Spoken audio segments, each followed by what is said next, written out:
on a farm over by between, well, about 2.5 miles from Elliott. Well, we would go to Elliott for some things. Couldn't get much because it was just a little town. And when we could do it, we'd go into Lisbon. Lisbon was our main thing. We took our cream and eggs to the creamery and sold them, and then we could go buy what groceries could be bought with that egg and cream money. The team? But that was after we moved to Lisbon. And then I had friends that we'd go bicycling. It was a time of it was when you could be safe being out at night until 9 or 10 o'clock, unless you had a special time that your parents told you had to be in. And usually my deadline was 9 o'clock. There was a phone. There were 2 houses on our farm. The little house and the big house. Grandma and Grandpa lived in the big house, and great-grandma and Grandpa, that is. Yeah. And my folks lived in the little house, 2-bedroom house. And Grandpa had Grandpa and Grandma had the telephone in the big house, and that telephone, I don't know how long they'd had it because it was there when I was getting into. And it was a party line. Any little ring, somebody could come and rub her and listen to it. And one time, my grandpa and mom was out getting straw, fine broken up straw in the haymow for her brooding chickens. That means they were going to be hatching eggs. They had to have nice soft.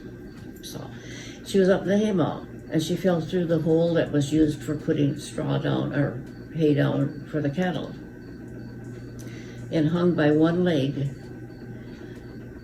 Grandpa was hard of hearing. He was crippled, and he knew something had happened because the dog kept barking all the time and dancing back and forth. And he went and figured out where the noise was coming from. He climbed up the steps of that haymow with all the junk that was on it, straw and stuff.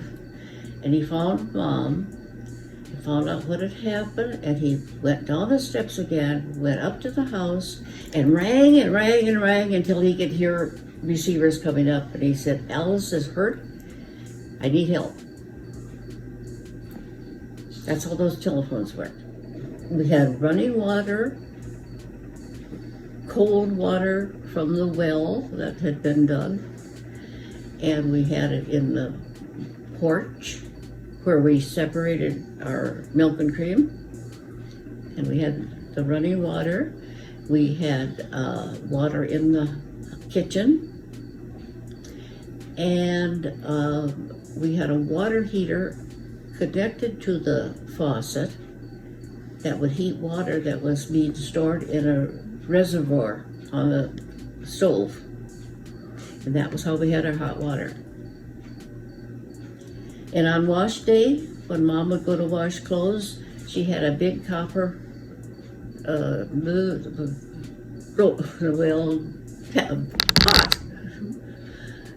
And she'd put that on the top of the stove, fill it up with water, and that was the water she had for washing clothes. We could go to Elliott or to Lisbon, and that was our traveling. Oh, once in a while we went to Fargo because my dad it was my grandpa's sister lived in Fargo. And we always went up there, and then a cousin was living there. Oh, yes, you might like to know. We didn't have bathroom facilities. We had to go out to a little house with 2 holes, no matter what time the winter was or the weather was. In the summertime, we had flies, and it was hot in there. You wanted to go and get out of there. We had a car, let's see, I believe it was called a Dodge.